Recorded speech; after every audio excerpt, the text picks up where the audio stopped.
走吧，咱们去找油桶，找完油桶回家砍树啥的，继续说会儿话。你真的知道啊？你知道你带路啊？就在那个啥呢？哎，你在哪儿？看一下，哎，哦，我看到你了。咱们现在是往雪山脚底下这边。对，哎，你对这个游戏的地图有没有一个印象啊？应该差不多吧？差不多有个方位了，是吧？肯定啊，都玩了几十个小时了吧？其实有些人是没有方向感的，就是这个有点路痴啊，是这样的。有些人呢对这个3D 啊感知是比较明显的。唉，男生对这个事儿一般都还好，是比较记录的。我捡了好多万寿菊。嗯，还有这个药，我们可以通过这些万寿菊，还有这个金花菊来合成，还有芦荟来合成，对，也可以补满一管血。这个药根本就不需要非得捡那个白色的药。又有野人了。好，我来了。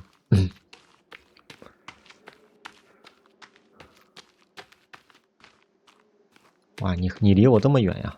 我以为你往这儿走了。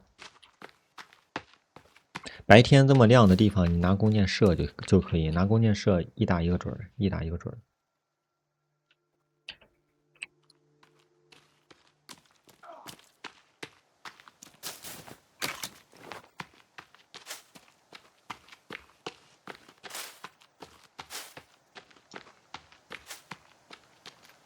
哎，什么？这有绳子，我是不是在前面那个野人基地那边？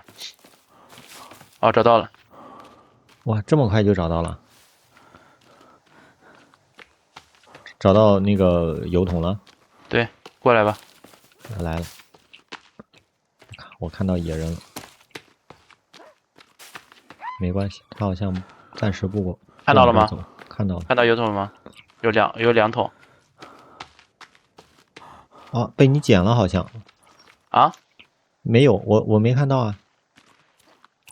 是不是我捡了你就没了那边？野人来了，对，应该是这个油桶应该不共享。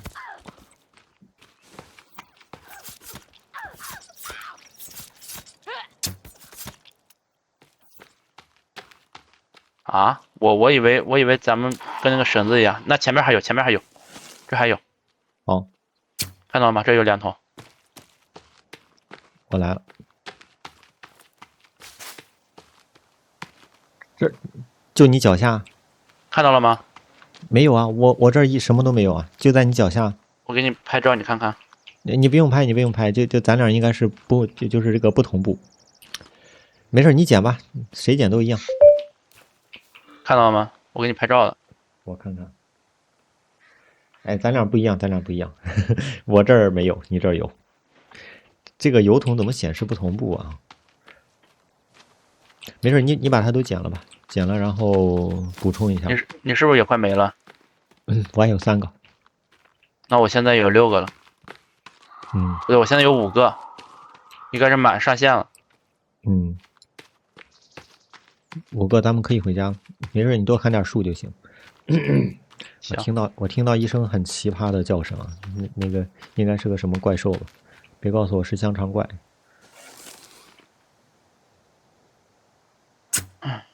回家吧，回家吧。回家吧。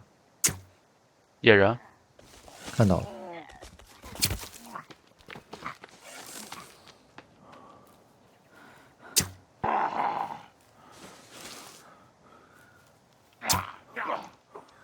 我靠，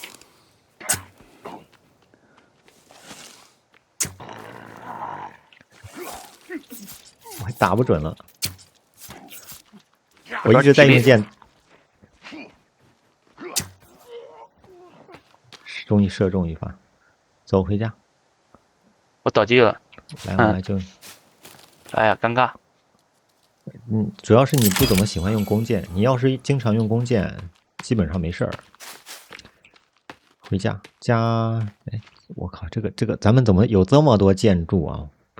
我，好吧，这个家在哪儿？我知道，就那个有紫红色旗帜的地方，就是那个小车。对，或者往有建筑的那方向走。关键建筑我们在天坑那里也有建筑，在雪山上也有建筑。咱们的主要建筑不是在那边吗？对对对，好几个建筑密集区是吧？对。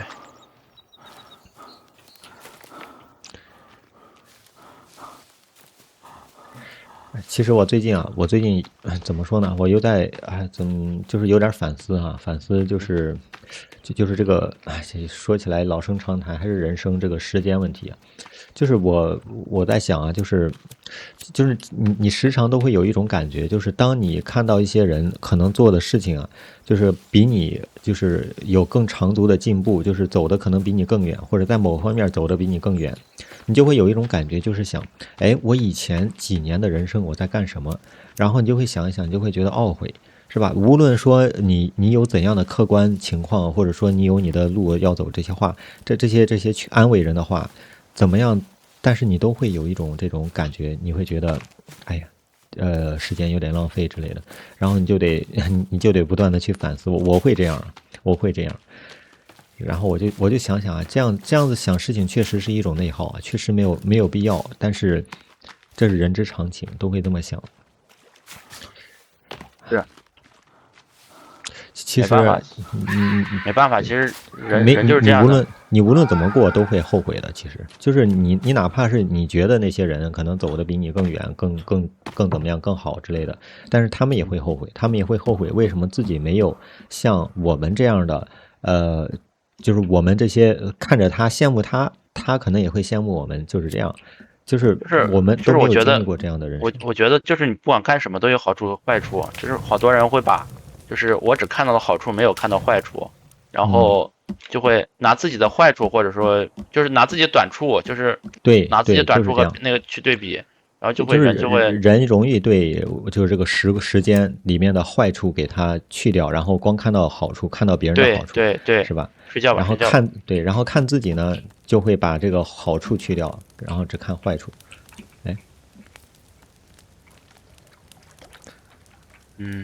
其实无论怎么过，都会有一些遗憾的，我觉得都会有遗憾。就有些人可能发迹比较早，或者说很多事情很多世俗的成功做得比较好，但是他一旦遇到一些痛苦的关于人生上的事情，他没有一些坚定的价值观。那有些人可能建立价值观比较早，就比如说我这样的人，是吧？但是关于世俗上的事情啊，你又出手的比较晚。但是你说有没有能力出手？当然有能力，咱们所有人都只要是不吃不傻，是吧？就是那个认真的勤奋，做一些世俗上的这些成功，我觉得问题是不大的。只要你一直坚持，我就吃点东西，然后那个。但是像我这样的人又不可能不去建立价值观，然后再去做事情。我不建立价值观，我就没法做事情。因为我回想起了，就是我最近玩的游戏叫千禧梦，就是以前的那些高中时光、小学时光、幼儿园时光，就是讲的是2000年左右的那个时候，挺怀念的。然后我就在反思我自己，我就在想，我高中嘛，为什么我高中就是我明明是一个特重点的学生啊，我的成绩是很高的，但是我为什么后来我学不进去？就是我知道我能学会，但是我不想学。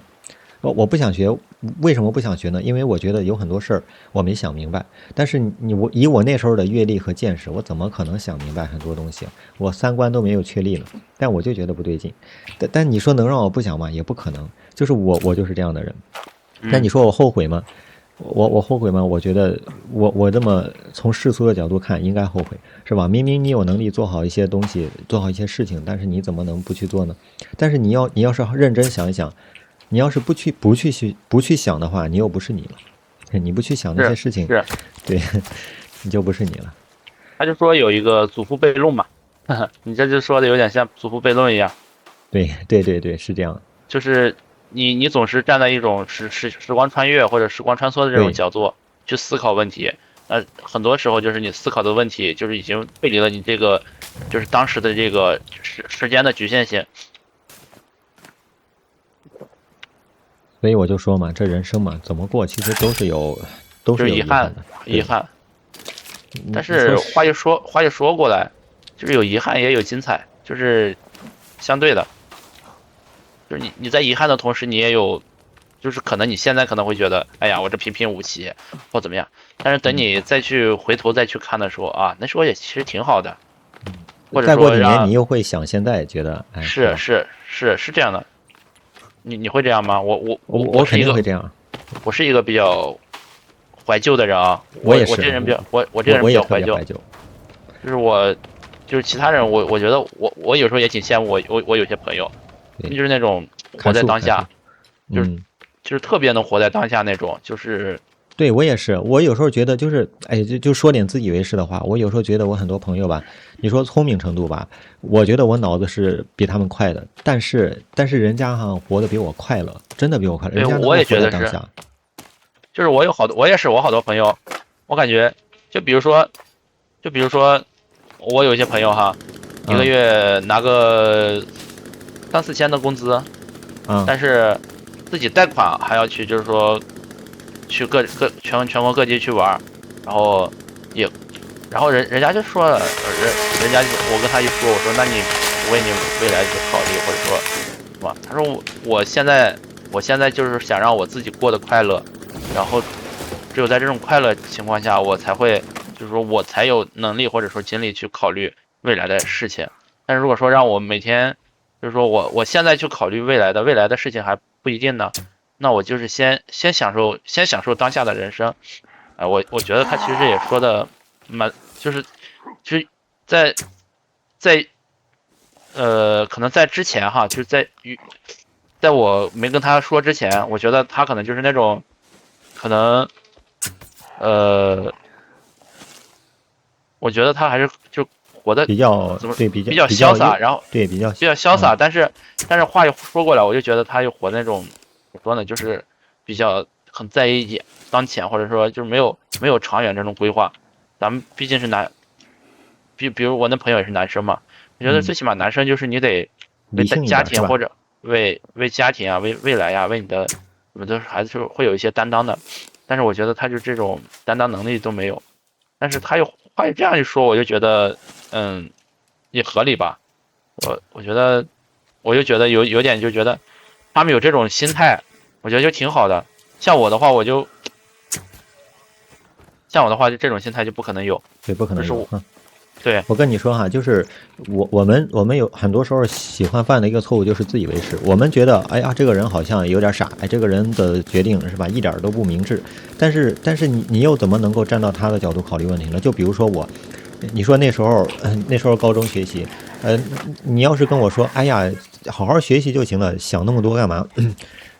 等会儿我先打个野人，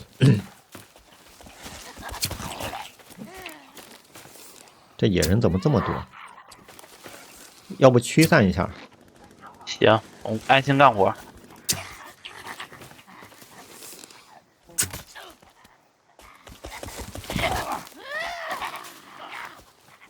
但也没招儿，我感觉人从出生到就是你自己的那个成长环境下来，包括你的基因啊什么都有影响，就成长的环境啊什么的，就会塑造你成为一个对什么对，事情就是这种想法都是，或者说就是说与生俱来的，你改变不了。有这种想法的人，你根本改变不了。就是我去怎么想，或者他们怎么想，改变不了，很难改变的。你觉得呢？嗯，对，这个江山易改，本性难移，就是能够自我是啊，革新的人是很少的。我刚才不是想说这个意思啊，就是没事儿，这个啊，我靠，这个野人一会儿就跑了，我操，我差点掉地上，我这个椅子滑了一下。就是我想说的意思，就是那个就我们没法站到他的角度上考虑问题，就好像我们自己可能有一些事情，我们也觉得很为难。就是明明世界上所有人都会这么说，你身边人都会这么说，但是你知道你有你的苦衷，就你的心，你说你心里苦，你说你心里苦，你需要想明白一个事情，但是你又想不明白，但是你想不明白，你又没法去好好学习。是吧？然后所有人就说是，你个小孩，你想这么多干什么？你在想什么？你又说不出来。这就是你的苦衷。那别人说是你说别人想潇洒，别人想潇洒，别人说不潇洒的话做不了事情什么的，你可以说这个人不知上进，你可以说这个人意志力不够坚强，是吧？没有打算。对但是你要是站到他的位置，有他的经历，有他的阅历，有他的痛苦，你可能也会这样做。这就是我们每个人都没有那么傻的，我们的一些选择可能是符合当下最好的决定。对。然后我就觉得吧，其实像我的性格的话，我其实我就很难，就是很难，就是像有一些我的一些朋友，他们那种潇洒，我再说一个哈，就是你觉得就是一个就是家里边钱也一般般吧，我觉得他的家庭的钱也一般多吧，一个月收入也就5000块钱左右。你觉得去买一件4、5千块钱的羽绒服，然后会觉得说，哎，这羽绒服又便宜还好用，又保暖。你觉得这种消费观念怎么样？当然不对呀，当然不对。这个羽绒服，4、5千，你要是一个月就4、5千工资是吧？家里条件一般般，你这很扯淡，这个不对的，这个其实不对的。你要是觉得哈，就是说你不买这个羽绒服，你就会有一种特殊的怪癖，你就喜欢这个东西，你不买你心神不宁，这个就很极端了。我觉得一般人不是这样吧，不是这样的话，我觉得没必要买。就是正常来说啊，就是按照我们这种体格去思考问题的话，就是其实不穿羽绒服，穿其他的棉袄其实也可以，就是说稍微厚一点。是的。然后可能就是，当然我自己是比较那种开销比较节俭的啊，就不是那种乱花钱的。对，我也是。当然你说我炒币有时候也亏的挺多的，但是对自己吧我又觉得不是那对，是两码事儿。就是我有投资回报嘛，毕竟投资的话，它是有投资回报期望值在那。就是这个巴菲特他从来不把钱当钱的，他只是把这个炒股当游戏。其实就是这种心态，我们不能把这个东西当钱。你要把这个东西当钱，你炒币很痛苦了。是吧？然后我那朋友就是真正的月光族，就是你能想象的，就是网上说那种月光族，他就是那种真正的月光族。然后我甚至觉得就是，当然就是按照，因为我跟他关系还是比较好的，当然有些过重的话也不能说，但是就是按照我的思想，就是按照我的思想去想的话，我觉得他这种做法，就是包括我和你讨论，我觉得他这种做法是不对的，然后你也说是他是做的不对，但是话又想过来，他们先买就先享受了，我们还享受不了呢。这个还是一个价值观的问题啊，就是他要是觉得这个东西好，他能够真的得到很多快乐，也无可厚非。但是绝大多数人，以我们的判断绝大多数人应该不会因为这个事儿获得多大的快乐。所以说我们基于理性，对，觉得这个事儿，我觉得他就是，当然这种消费也是属于这种虚荣心啥的趋势，没办法，就是这个大环境就是很多人都会攀比，就是说我需要买一件就是上档次好一点的羽绒服，然后穿着有面子，但是吧，你要就是如果按照我的话，我肯定会基于现实或者基于现状，我自己会分析判断很多之后，就是才会那个。如果说我有很多钱无所谓，那可能3、4千块钱对我来说是个小钱，那无所谓。但是我觉得对于他来说，就是他甚至跟我都借钱，借了好几万块钱，还属于这种就是花钱就属于那种完完全全就属于那种乱花钱的状态。我觉得还是挺不好的。其实对这个事儿你分析的没问题，倒不用内耗啥，不用觉得什么好像是那个他好像有点道理。但是这个事儿吧，我就是我分析一下，怎么分析呢？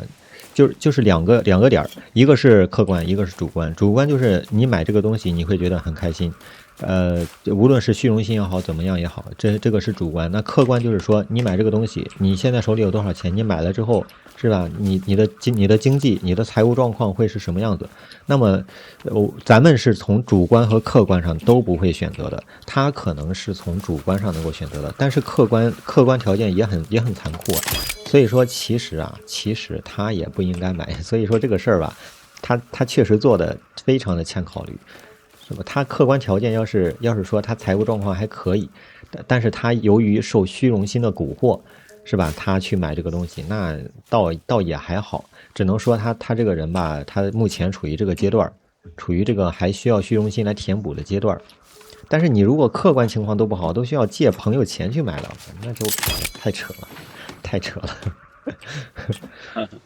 但是，但是我也不好，就有些话不能，就因为朋友嘛，就是有些话也，就如果说你说的太重，感觉就是，做人得留，就是看破不说破嘛，这种还是得懂的。你要是说的太那个太露骨，太那个，不是，就是你怎么能不能说啊？就是既然是朋友，你要是说关系不好，你就那个疏远一点也没事儿。要是关系好的朋友，说两句怎么？你说你这衣服怎么买这么贵啊？你这对啊。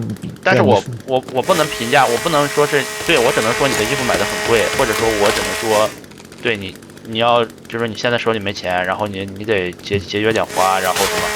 但是我不能评价，就说你这样做是错的，或者说你这样做其实是没有什么责任呀，什么就是太虚荣呀，这种也不能说，我觉得，就一旦说，这是不好。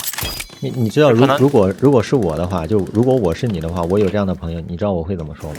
就如果我是认可他是我朋友的话，首先这种，哎，怎么说？如果我有这种朋友，我会跟他说，你这衣服啊太贵了，你这工资，你要是知道他工资，我说你这工资一个月也就那些，是吧？你买这些东西，对你个人财务状况真的不好，你自己多考虑考虑。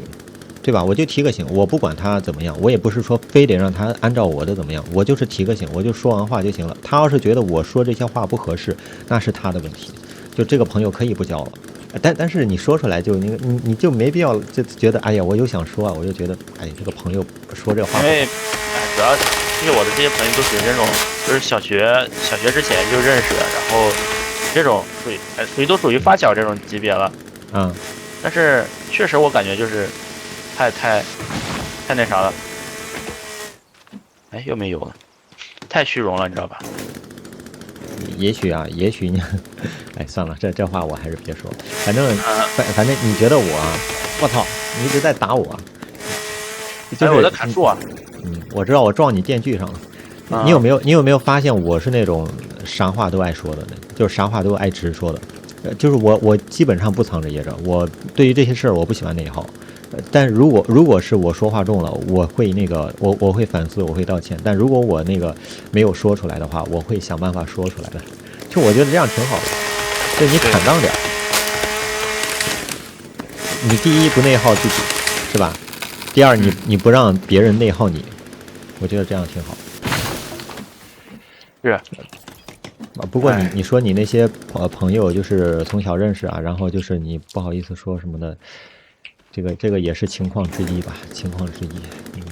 不就是说吧，不说也行。不说我不说我有时候觉得就是，哎呀，又过来跟我借钱，然后又说要干啥干啥，我就觉得挺那啥的，就觉得哎挺不好的是吧？挺不好的，就是我的经济状况肯定比他们要好一点，然后呢，接受的教育我肯定也比他们多一些，对，你呀、然后吧，我就，内耗了，我就觉得你这不就内耗了吗？你这，但是我不去说吧，我就觉得，哎，确实这样的话，他让长期不是个事儿呀，说是不对啊，是？长期天天，不是个事儿。哎，我觉得呃，你有时候很难拒绝别人，就是你有时候太那个了，太喜欢就是听别人怎么说，你自己不能就是很坚定的把自己的观点表达出来，哪怕得罪人，是吧？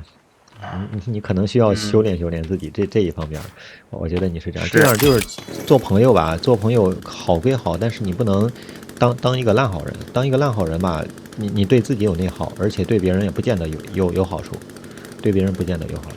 是，然后，哎，哎，我靠，这边的树好，感觉又多起来了。你是不是改了那个树重生那个呀？对我那个树允许树再生是游戏默认设置，我之前把它关了，是因为我嫌树太少，不是嫌树太多。然后现在咱们不是要盖这么多东西嘛，我想这树要不够了，然后我就开起来了，然后又让它默认允许了。嗯，没事砍吧，咱们需要很多很多树。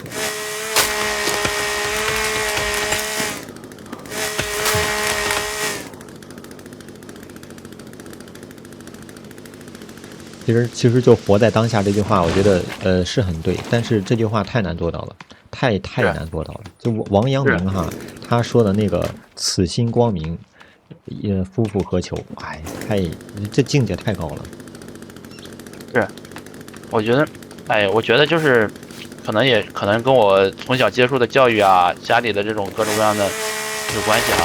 我这个人就是总喜欢做一步看两步看三步这种的，我不可能只看一步，我看一步我做不到，我自己就是说做一步，但是你做一步确实，做一步看一步确实是比较舒服的，就是如果说你真的有这种心态，或者说你从小就是这种，就是这种怎么说呢，这种想法或者说这种价值观一直驱导你走一步看一步，就这种呢人我确实活得很洒脱，但是我做不到。我现在是这样，我以前绝对不是这样，我现在是这样。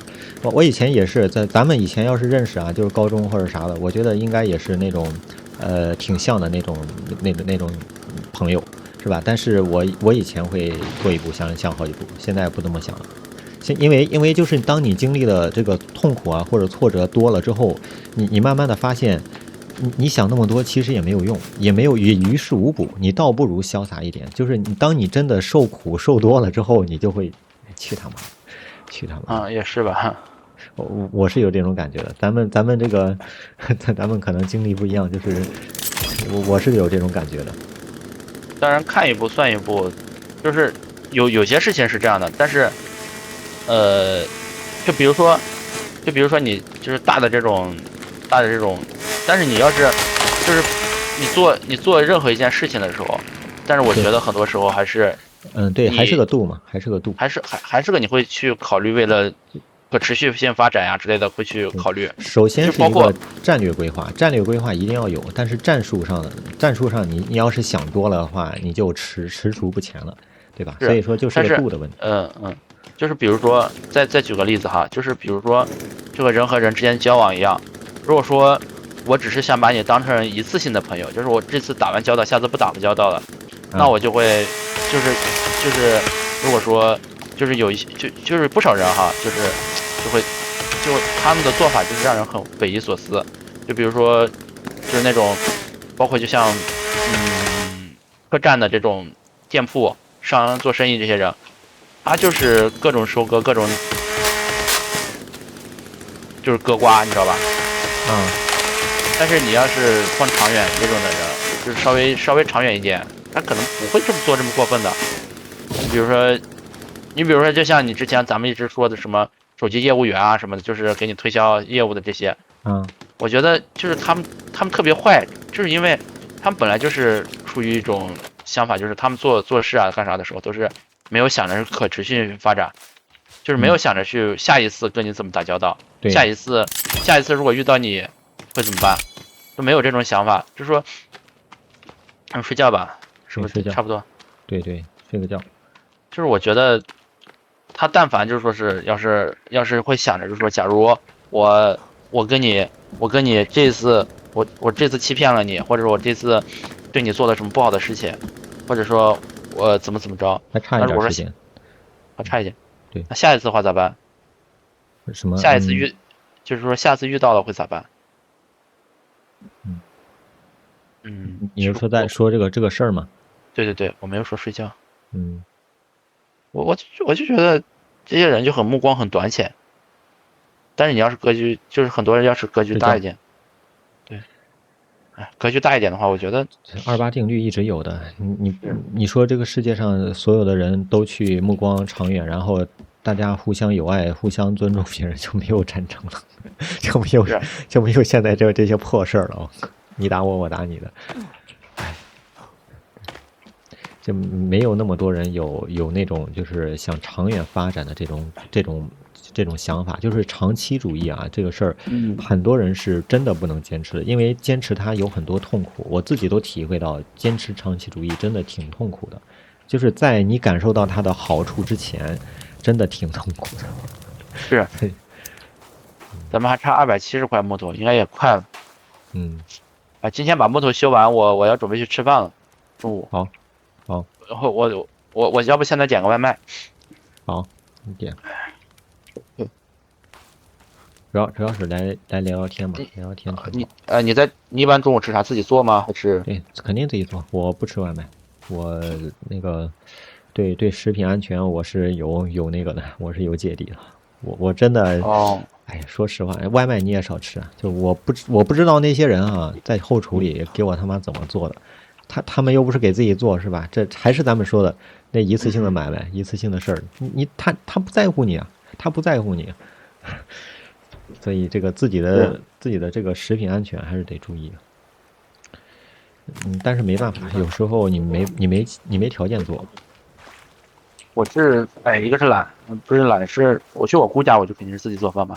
但是我在我这边我没有过去，那我这边做饭也很麻烦，什么东西都没有，也没买。然后另外呢，偶尔吃一顿外卖也还好吧，就是你天天吃惯了，其实。你别老吃就行。对。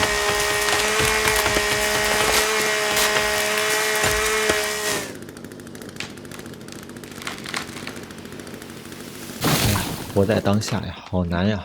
活在当下，我他妈就没活在当下，我天天在那懊恼自己，我心想，哎，这个，哎，我的人生啊，我操，我的人生，我的人生，我天天就想我的人生去了。那想多了有什么用？你今年想，明年想，等你回头一想，哎呀，我前年好像也在想我的人生，那有什么用呢？就是你的人生还是往前走，是吧？你该做什么还是得好好做什么。对。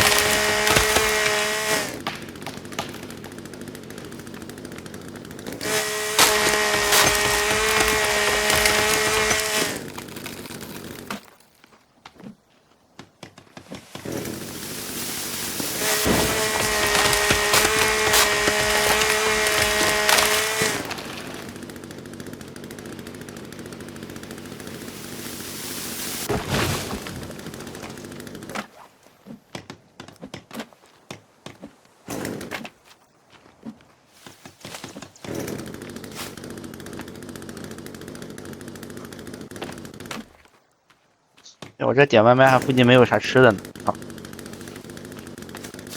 我还真没注意呢，这边。对，你今天怎么能够那个在电脑旁边了？今天没有回去啊？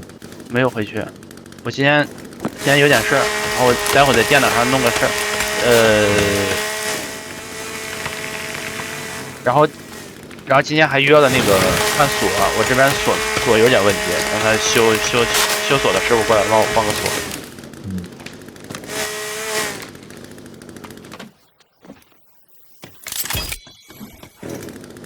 还有这个现在这个时代在巨变嘛，就是很多事情嘛，哎呀，现在谁也拿不准，现在谁都在说这说那的，但是好像谁也拿不准啊。那 AI 现在这个发展，这眼看着是吧？它绝对不是一个泡沫，它就是你可以说它现在搞得很大什么的，但是它现在已经有实际应用了，它确实可以替代人做很多很多事情。然而这些东西就像潘多拉魔盒，一旦把它打开，它不可能再回去。就是你知道有 AI 这个东西之后，你以后想看一个10页的文档，你想赶快知道它是个什么内容，你还会去自己看吗？是吧？我不能。对，不能了吧？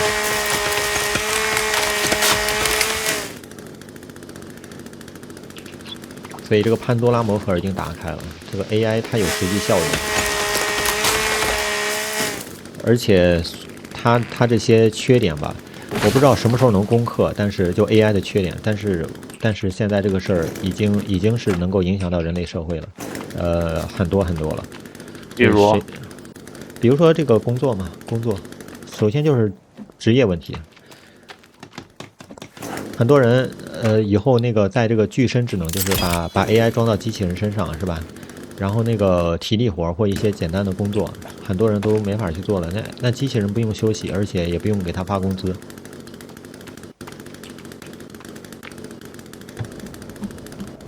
是也不用给他发工资。像这样的事情，哎，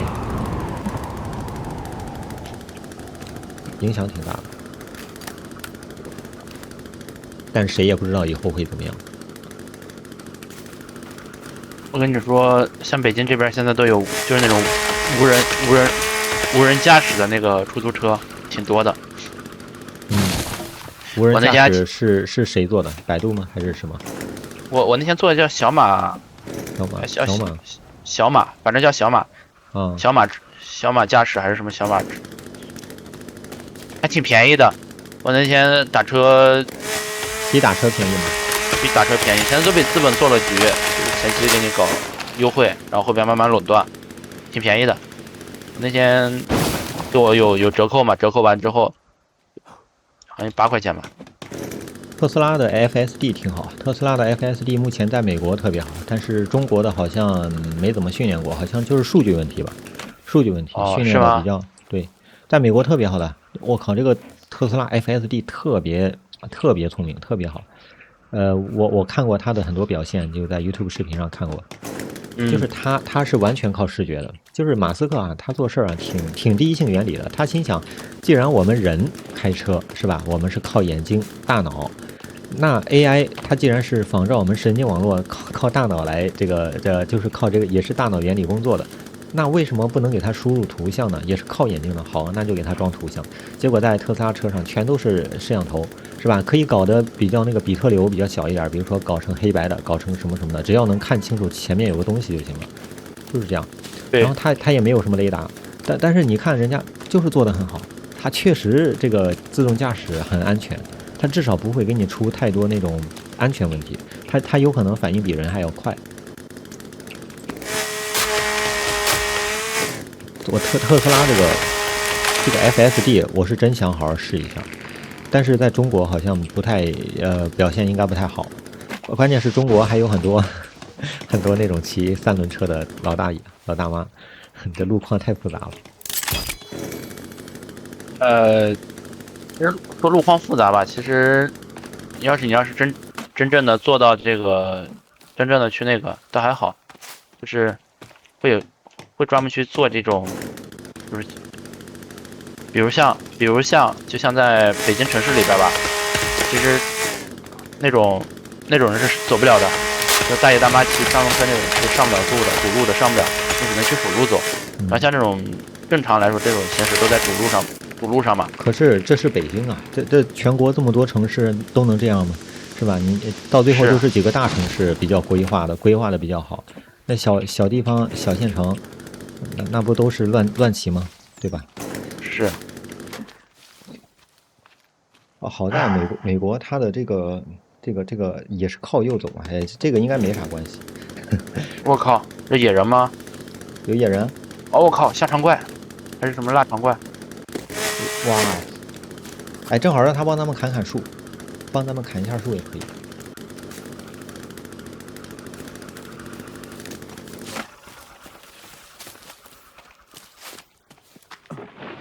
我看到他了，他是不是在砍树啊？我感觉他在打我，我一直在跑。你进来，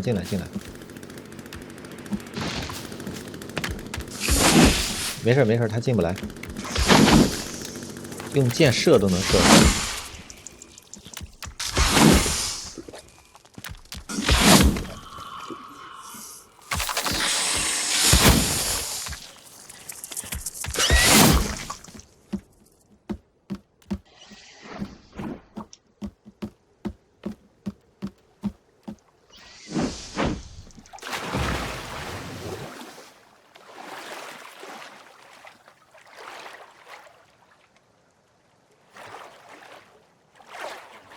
我要去干掉他。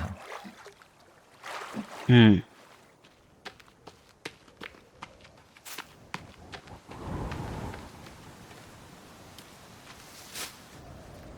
还有这个 OpenClaw，我看好像那个 GitHub 的 Star 好像超过了 Linux 几十年，我。对啊， Linux 它那个其实是很多人不用，你知道吧？嗯，很多人不看，很多人也不看，不用。我只是用它的应用，我不对，会去开发者，其他开发者，我不去做它的那个。但是主要是开发者用它，开发者。对对对，不是我不去看它那个，就是我用我也不去看那个，就是我已经开始范围已经大到一种程度，就是我已经不需要去看它的原始的这个 嗯，对，我就是 GitHub 了。说开发 Linux 的。对，哎，我怎么进这个门啊？是不是？你跳一下，哦，跳一下。它这个台子我造的时候有个误差是吧？然后这个台子就腊肠挺快走了还是？走了，我不知道会不会回来，帮我们砍砍树也行啊。他大招一放，附近的树全都倒了。哈哈，那不正好？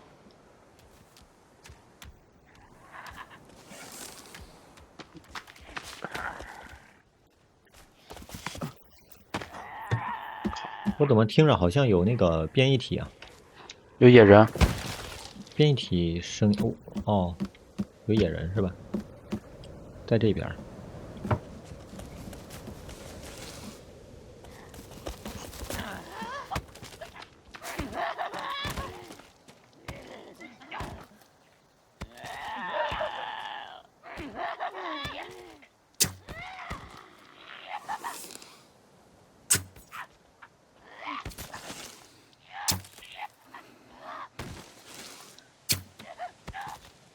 哎，射不准他呢。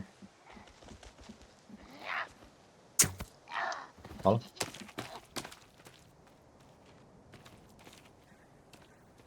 哎，香肠怪又来了，那勾引他们去那个吧，砍树。看树。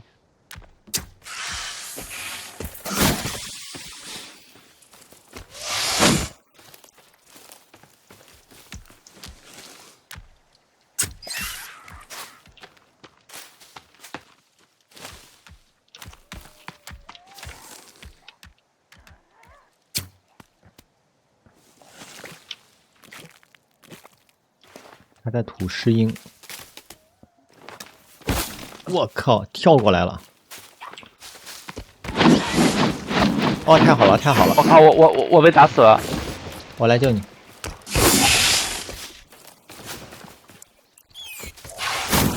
我靠，我感觉我也快了。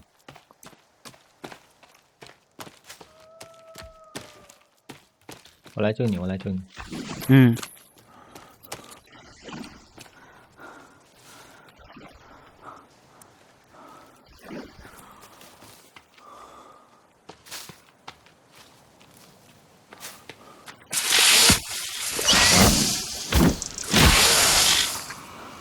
我也倒了。哎，不是，我还没倒。来救你了。好，赶紧跑！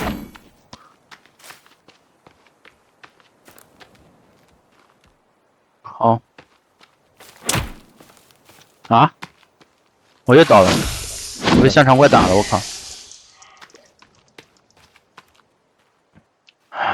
我好，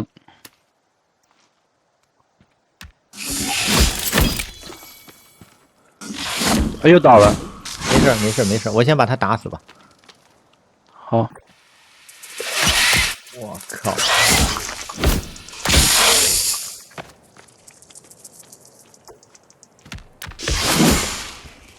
黄毛怎么打不准呢？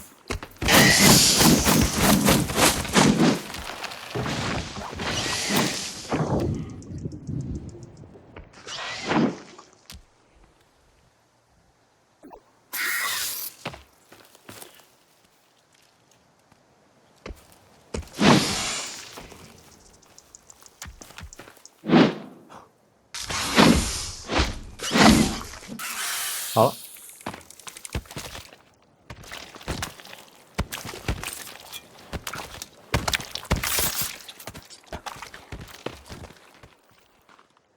把你拉起来。可以，我赶紧喝药。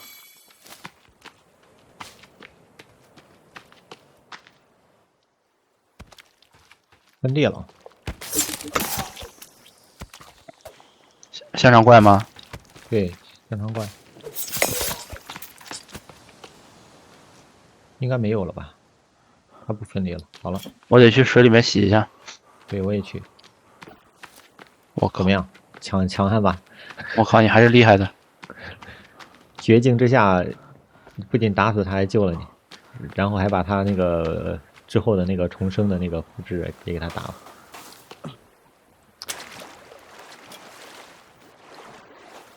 还有200块木头。没事儿，不用非得建完行。那个什么时候想下就下。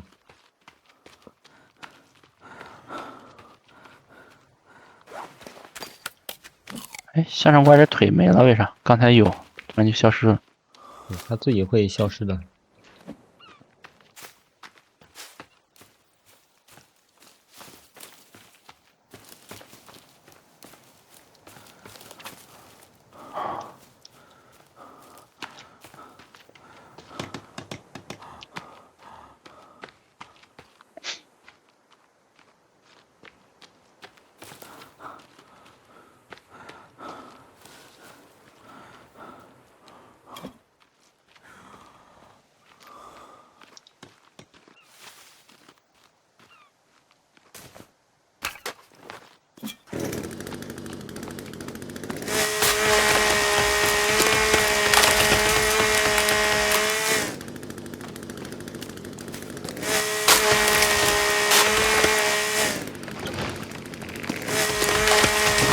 哎，你打了一个多小时了。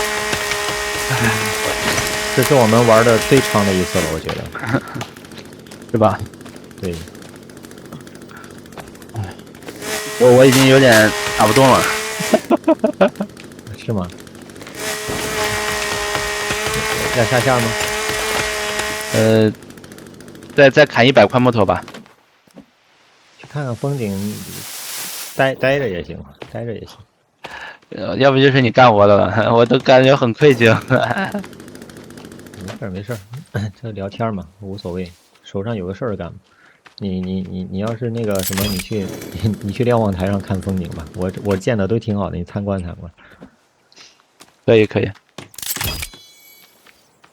哎呀，我也想找人聊聊天吧，找人聊聊天。我就是有时候这个想法哈，就是比较的怎么说呢？多。对，比较多。然后呢，也是那种不能活在当下那种感觉。我觉得还是聊聊天比较好。我也是。我就看的，我跟你说，我真的我有好多朋友，我就觉得，哎，他们真的好潇洒啊，我就觉得，对吧？就他们潇洒哈，除了就是有那种他们就是咱们所觉得不太好的那些客观的或者说主观的那种虚荣心，很多的潇洒也挺好的，就是那种主观上的，就是他们把人生就是活得很潇洒的那种，就是阳光开朗那种。其实我觉得我们都比较缺少那样的东西。是，我们每天都在想，哎呀，我今天吃饱了，那我肯定要想明天吃的，我不能想着说我今天把所有都吃完了，明天再想明天吃的，在明天再去想办法去做。那我反正是，我肯定是吃完这顿肯定会想着下顿去那个，就是最起码有这规划的。不，他们这种我那几个我有些朋友，就是不是说所有啊，肯定能跟我就是能深交或者关系比较好的，肯定也不是这种活在当下这种的，肯定是比较少数的。我就觉得，确实比较，我怎么说呢？就是宁可，就是我今天我明天我去跟别人借钱贷款有债务，我也不想就是让自己的生活档次或者生活质量降低一丢丢，这不可能的。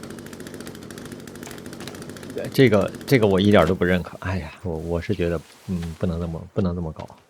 是啊，你比如说像我之前还有一个，当然我跟他关系一般哈，他还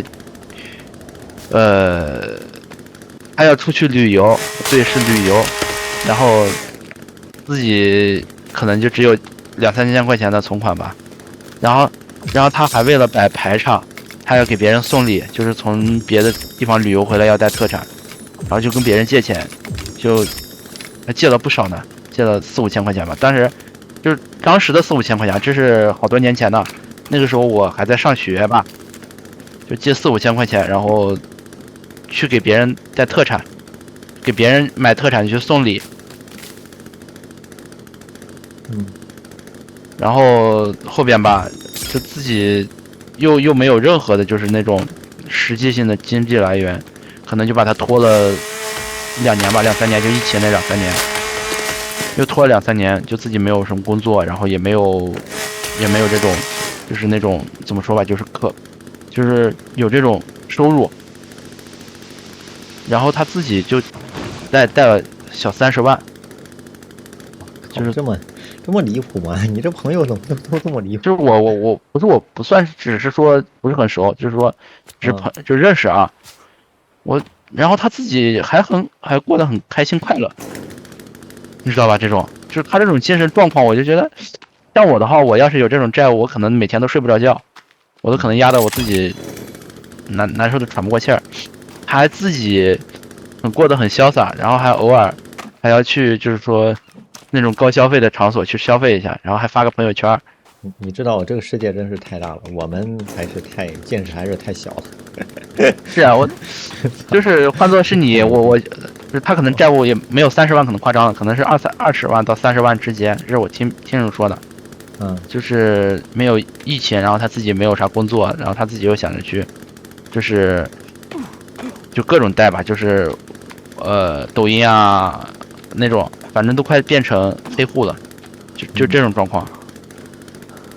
他可能是破罐子破摔了吧，这是。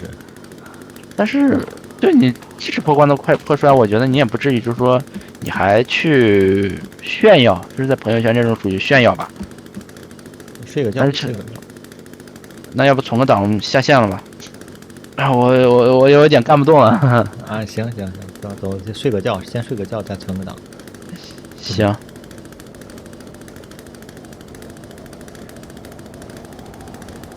真的就是你说的有点破罐子破摔了。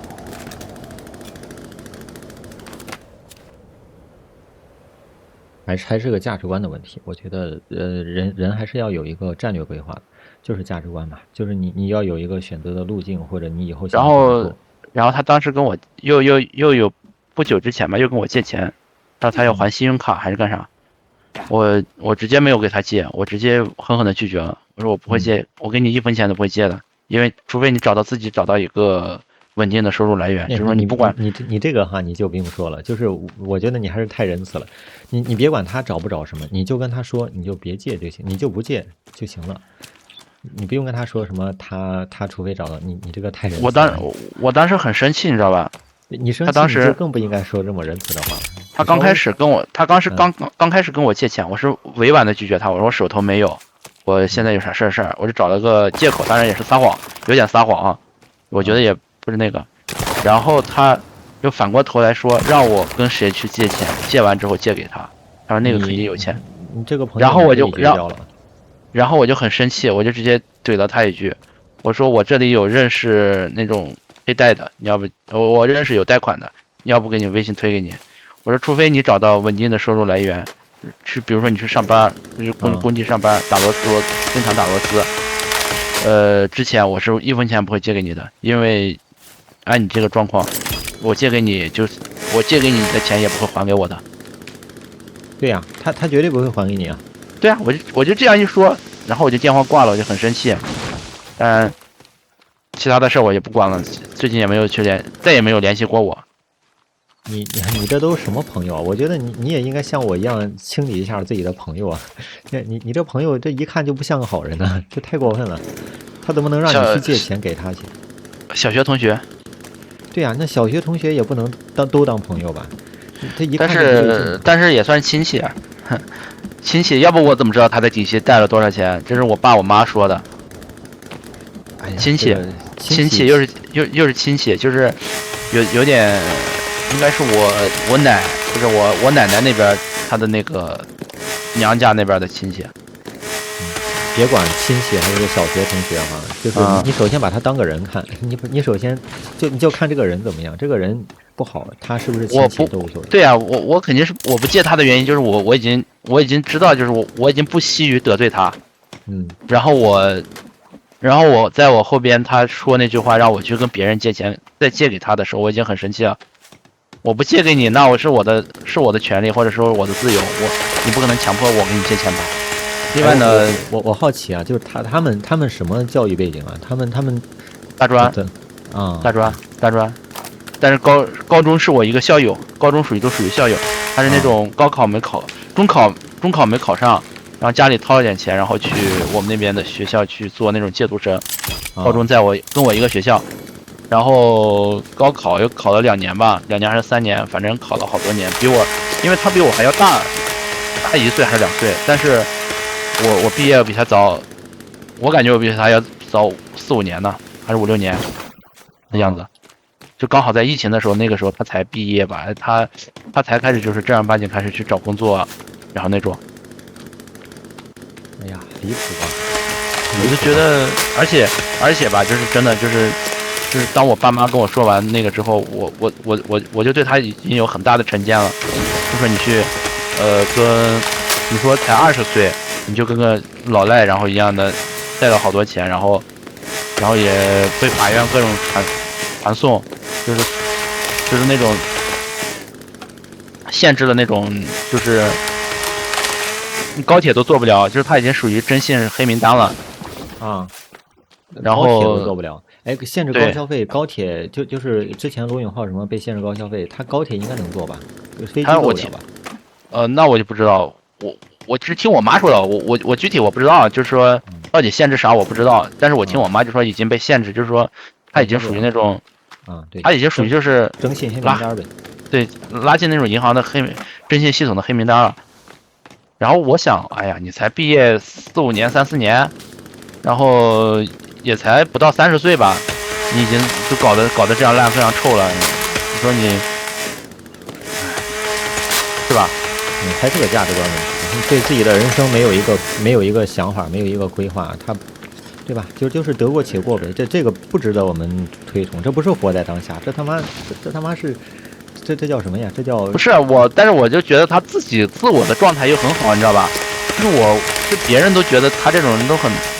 对吧？你说对，你的意思是说，他为什么这样他还能状态那么好？你就觉得我操，我自己这么努力，但是我状态我就会内耗，他就不内耗。对啊，我就在想，我说像我的话，我肯定睡不着觉，我可能天天都会睡不着觉，我会想尽一切办法，最起码就是说不会，对吧？哎，把这种我跟你说哈，这个事儿值得咱们学习啊，就是还是我刚才分析的，一个主观，一个客观。你客观当然非常不好，我们都知道，但是主观人家就是睡得着觉，哎，人家就是睡得着觉，你知道吗？对而且人家就是把20、30万花完了，人家就是能贷出来，然后还花了，还就是花了，然后还自己潇洒爽了。我跟你说哈，这样的人哈，在乱世里啊，就是古代的乱世啊，就像刘邦那样的小地痞流氓啥的，你别说，还真的有可能成事儿。就是你越是规规矩矩的，越是不太敢干这，不太敢干那。我被谁打了一下？是野人吗？还是什么？我一半血掉了一半血，但我没看到野人。你应该是那个跳得太高了，然后摔了一下。啊？这还能摔？对啊，应该能。就是你哪一下跳的不对了，然后跳得太高了。对，他们这一点真的值得我们学习，就是他们这个松弛感，就是这样的人，他往往真的能成事儿，就是在乱世里。就刘邦那样的，是吧？那他不就是市井小流氓？和你说的也没有太多区别。刘邦要是欠个10万、20万、30万的，他也睡得着觉。他被项羽打成那样了，他也睡得着觉。我都觉得他这种都属于这种老赖了，你知道吧？真的，当然这种历史上只有能成功的是太屈指少数了，屈指可数了，大部分还是，对吧？不是说是，但是这是一个品质，就是一个成功的一个比较好的一个品质，只能说是利于成功的品质吧。就是说，如果说这个人谨小慎微，他也不见得不能成功，但是他可能没法做那么大的事儿，他可能聚拢不了那么多人心，或者说他面对巨大的压力的时候，就像诸葛亮，他一个人撑着蜀国，你说最后累死了，对吧？鞠躬尽瘁，累死了。是，反正我。当然，这件事是我这几年来，我觉得，我觉得就是我也不是说我做的多对吧，但是我觉得就是，你做的挺对的，你也不用否定这个，做的很对。我不说我做的多对吧，就是我觉得真的就这种人就该绝交就得绝交。当然得绝交了。可能你对人际关系的这个就是这个决绝哈，你可能比我差很多。我这个决绝是相当的决绝的，就是我也是被人伤害多了，我自己慢慢的才觉得应该决绝一些。就是怎么说呢，我还是第一，我觉得就是他可能过年就是我们那边还有人走亲戚这个习俗，不知道你们那边有吗？有啊，当然有。就是我还觉得就是有可能他还会来我家，然后对吧？来你家亲戚。来你家就来你家呗，不借钱就不借钱，一码归一码。他不跟你说话是他的问题。对对对对，但是我当时我没借钱之后，就是我如果说刚开始我不借他钱，然后我可能还会心里多多少少可能会有点内耗，但是当他说完就是说让我去跟别人借钱，再给他借钱的时候，我瞬间我觉得我就很生气，然后我觉得我内心我都，不然我就觉得释然了，你知道吧？就真的不借是对的，就是假如说他刚开始就是说他还不了钱，他没有还钱的能力，他可能跟我借，他当时借多少钱我忘了，反正可能就是也不多，几千块钱吧。我说句实话，我自己经济也不是多好吧，但是说个几千块钱，嗯，我送你我都可以，我送你几十块钱、几千块钱我都觉得 OK 的。不是说我有多有钱，但是就是主要是这个论心不论迹嘛，这个事儿得看心。就是我帮你，我觉得就是说，我觉得你确实过得不好，然后你确实就是说，想就是说通过这几千块钱，你说，对，能够达到一个比较好的帮助，是吧？对，我帮你，我可以啊，真的，我这个人，就是说我明白，我知道，你的心思是比较好的。对，但是你跟我过来又装大爷，然后装的那种。就是说，哎，你去跟别人去借，那个人手里肯定有钱，借完之后，你借给我，我要干啥干啥，啊，我真的我接受不了，我真的就直接打到我那个，就是别人说打蛇打七寸，那这种就是像打到我的七寸了，打到我的那个，打到我那种欺负人嘛，这有点欺负人的感觉了。这说过来我直接就很生气，我跟你说，就不管。不管再怎么说吧，就是好歹咱们都是人吧，你不可能说让我跟别人借钱再借给你，然后虽然说也没多少钱，但是你这样说完就是对吧？对，你还不还是一回事，我借不借你是一回事，你还不还是你的自由。如果我借了你还不还是你的自由，我要不到是我的问题，或者说怎么样。但是我借不借的时候，在我借钱之前，我是有自由，我可以给你不借的。哇，好多野人在拆房子。没事，他拆不了。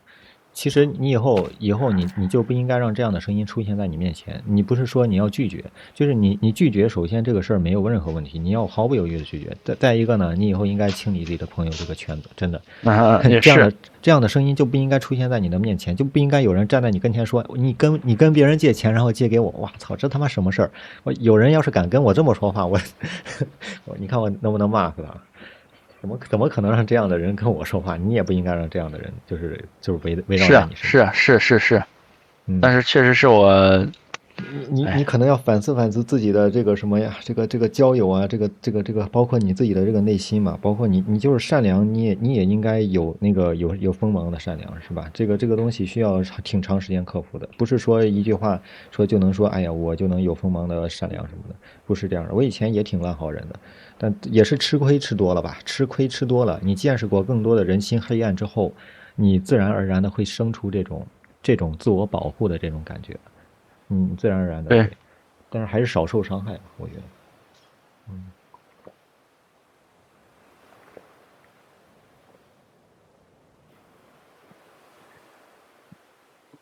我一直觉得你属于那种挺好说话的那种，挺良善的人，但是没想到你这么良善。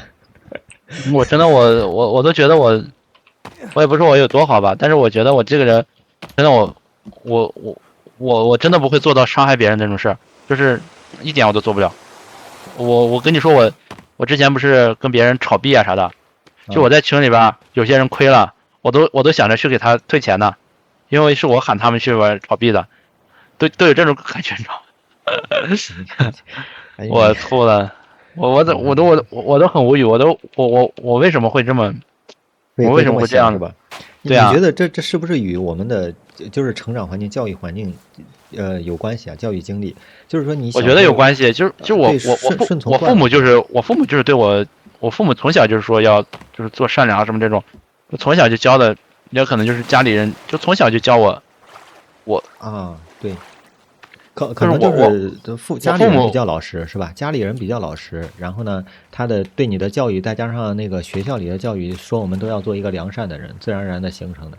是我嗯，可能我也不是说我自己多好吧，其实我确实我觉得就是哎呀，包括好了，遇到好良善多这种，就是良善。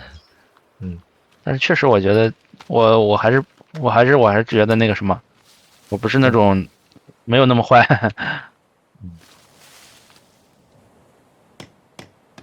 但是你要是觉得自己不是那么坏，你这对自己就不是那么好了呀。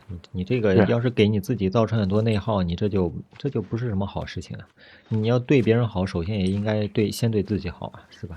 反正我现在哈，我是不考虑太多别人的那个，我现在我就是这2年我形成非常坚定的这个价值观和我的个人处事的方法之后，我是一点儿不怎么那个，就是不是说不在乎别人哈，就是我是一点嗯儿不想让因为别人给我造成内耗的，虽然说也会造成内耗，这个一点造不成，这也是瞎说的，但是尽可能的不造成吧。我是特别嗯好意思的，真的，我特别好意思。包括有任何你看我之前，因为啥事儿我跟你说的，我也是跟你说，也跟你直说，嗯对吧？你第一呢，因为我考虑清楚了，第一呢，我不说这个事儿吧，在我心里是个事儿，我说了吧，这个事儿就不成个问题，否则对咱俩可能都不好，或者说我和任何人有什么关系，有任何矛盾，我不说可能都嗯不好。你不想说，只有一种情况，就是这个人呢，第一他不是个好人，第二他不是一个可以自我革新的人，第三呢，他就算是个好人，是个可以自我革新的人，但是你不想让他浪费你的时间，你有很多重要的事儿做，你可以不说，比如说嗯比如说我家庭就是有一些原生家庭问题，我就觉得有些话可以不说，可以不讲，对吧？我就觉得可以不说。嗯哎，真的就觉得虽然说吧，这几年我觉得有很多事儿我可能没有做的那么多那么好，但是就是会后悔，但是就是那个从小经历的这些事情啊，这些原生家庭的各种问题，确实也是在困扰着我，我也是在很积极是。的处理这些问题，所以这个我就是你说的，我像一个烂好人。我确实我觉得有时候我就觉得，哎呀，我真他妈是个烂好人。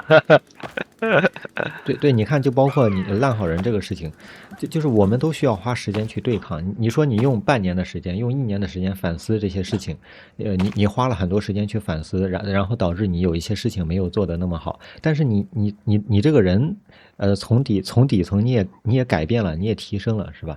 你也不能说什么，就每个人都有每个人的是，这个境遇。比如说我可能不需要这样像你这样，就是说去处理自己烂好人这个心态，是吧？但是你有你的事儿，我有我的事儿，就是这样的。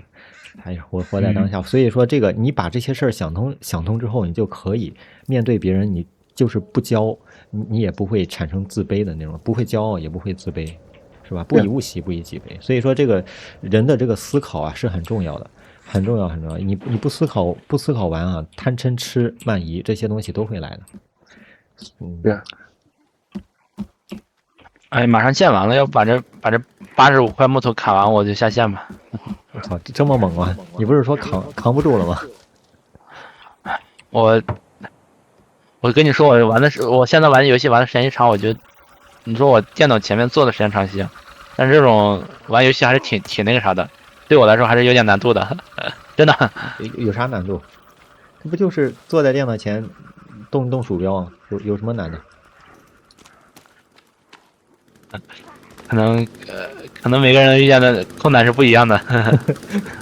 不是，你先别扯你要不这个，就是你要不你怎么知道要不我怎么每次都死啊？要是我玩的好，肯定啊。不是，咱们又不打野人呢，咱们不就是砍个树吗？是。你一般玩游戏玩多长时间啊？就正常玩一天？正常玩不是，我虽然可以做到玩一天，但是我不可能去在这一天啥也不干就玩个游戏，是吧？我一般玩游戏吧，就是1个小时或者2个小时，大概这样子。然后如果是这个游戏我特别沉迷啊，我可能玩个3个小时、4个小时，但这情况很少，一般也就1、2个小时。哎，我跟你说，我跟我朋友打王者荣耀也是，他们喊我打王者荣耀，我只有前1个小时是打的比较稍微可以的，后边的时间吧，基本都是那种坑货。我朋友说我坑货，我觉得你玩啥游戏都挺坑的。就是已经没有，就是精力不是说精力跟不上，就是反应特别的反应就已经跟不上了。其实啊，我觉得你玩啥游戏都比较坑的，你没觉得吗？我有时候都想不出来，你竟然不会这么操作，不会那么操作。但是主要玩的少，这一个是玩的少，另外一个确实没有这个天赋。我确实觉得你不太有这个天赋。你说这要是说，这就是一个蠢笨的人吧？要是不会，我倒是觉得很正常。关键你不是那种人，你很多时候很聪明，我觉得。完了，被骂了，骂的真难听。一个人有一个人的这个叫什么呀特色吧。你可能是对于游戏比较不敏感，比较蠢笨吧，可以这么讲。哎呀，但你如果说让我去专门去游戏写个攻略啥的，我可能还会写的很好啊。那当然，但是那对，但是你让我去实际操作，我确实就是操作的不好。我朋友也跟我说，他说我打王者荣耀都是理论派的，但是我理论上很好。我感觉你就是那种理论可能比较好，但是你实践操作吧，除了那些除了搞点技术，或者你搞点这个化学实验，其他的我觉得你可能有点上手慢。是，上手很慢。你觉得我呢？你觉得我实践操作怎么样？我觉得挺好的，一般吧，也还挺好的。我以前我觉得我实践操作可能不太行，但是我现在越来越觉得我实践操作应该没有什么问题。我从小就爱各种各样的捣鼓各种东西啊，干各种事情，我觉得应该不成问题，做什么都不成问题。是。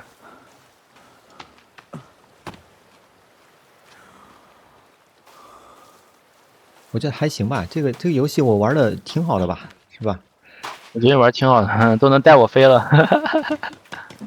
我从混子好吧，我现在混的我都不知道在玩什么。我很多时候想聊天儿，然后你想玩森林2，我就不太想玩，你知道为啥？就是我觉得一旦玩起森林2，我就没法说话了，不是没法说别的。首先我自己得会，再一个我得带你，我觉得你可能上手很慢。哎，森林2哈，准备睡觉吧，睡个觉。哎呀，我都打不动了，我不想打了，要不就保个存档，改天再打。存个档，就剩70个木头了，一下就弄完了。是。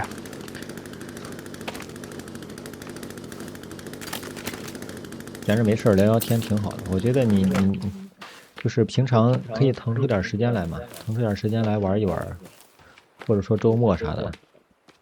周末如果说我去我姑那边，我肯定是玩不了。但是我要是不去我姑那边，我在我这边的话，确实还挺好的。